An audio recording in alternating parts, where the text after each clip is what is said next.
So, have you been thinking lately, do I have everything I need for my garden to survive 118 degrees in the summer, in the desert, or, however hot you get?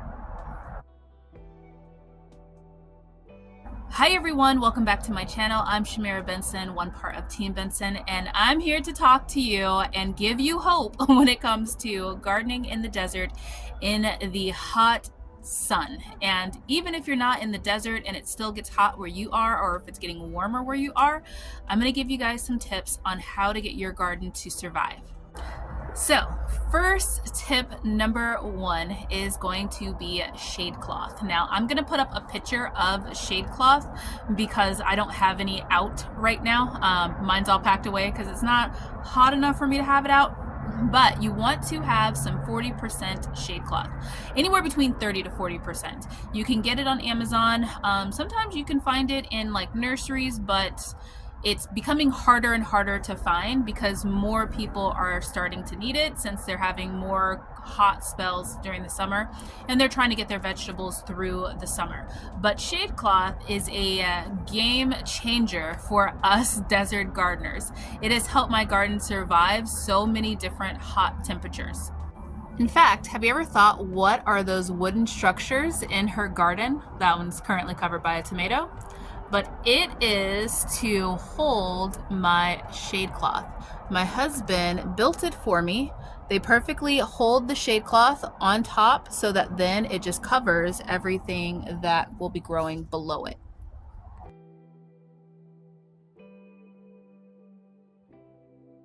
Now you can also use things like pull umbrellas, different things like that. You guys will see that in like that part of my garden. I have a big pull umbrella that I bring out and put over.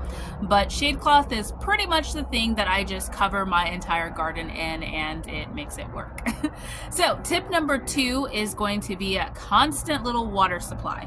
Now there are things like oil pots, but those are a little bit pricey. Effective but pricey. You can also use a terracotta pot that hasn't been fired, so it hasn't been glossed or fired. It's just terracotta pot. Works exactly the same way as an oil pot. It actually is the same material.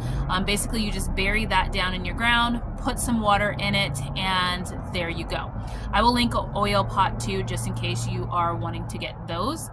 The other thing I like to personally use are these, which are just watering bulbs. This one came from Target in their dollar spot this year, and this one came from Dollar Tree.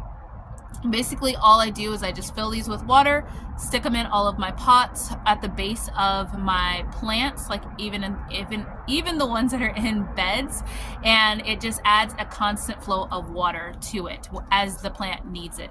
Now you want to water the plant to where the soil is moist before you put this in there. Otherwise, once you put it in there, it'll soak up all the water right away. So you want to make sure your garden is completely watered. Make sure everything is completely soaked, saturated early in the morning, and then add these bulbs in there, and they will provide constant water to your plant as it's going along. These are also what I use on Shabbat because, as you guys know, as a Jewish woman that observes Shabbat, I do not work in my garden on Saturday. So I put these in there Friday night, and they get my garden through even those hot summers.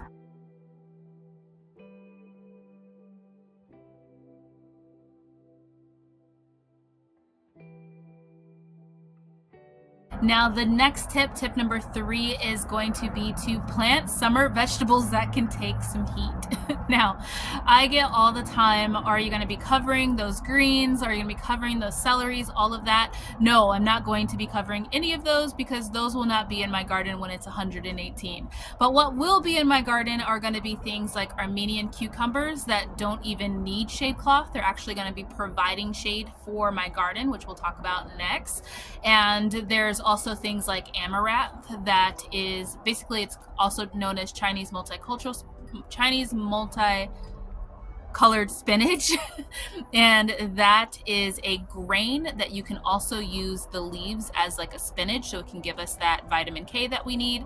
And then when it seeds, we can use those seeds as grains. So things like that really don't need like that shade cloth. If they are in shade cloth, like my okra, it can be covered by shade cloth but still survive and and still continue to fruit during those really hot days. So when I'm thinking about, am I gonna keep most of this stuff in my garden? No, probably the only thing that's gonna be staying in my garden past June is going to be Miss Eggy, because you know she's old. This lemongrass that's right here in front of me, because you know it's old, and maybe a few of my peppers, but everything else is coming out and new things are going in. So my next tip number 4, is going to be to water your garden often. Now, when I say often, sometimes that means twice a day. So sometimes if you are growing things in those little pots, you want to make sure that you're watering them twice a day in order to keep the soil in there moist, because it will dry out. My garden, depending on where I'm planting it, most of it only needs to be watered once a day. There are a few things that sometimes the soil isn't like great in there and it needs to be watered twice a day, but most of the time just once a day. You want to also water before the sun hits your garden. You don't want your garden to be blazing hot while you are trying to water your garden, because all of the water is just going to evaporate. Like, it's just not going to even get to those roots. So first thing in the morning, water your garden.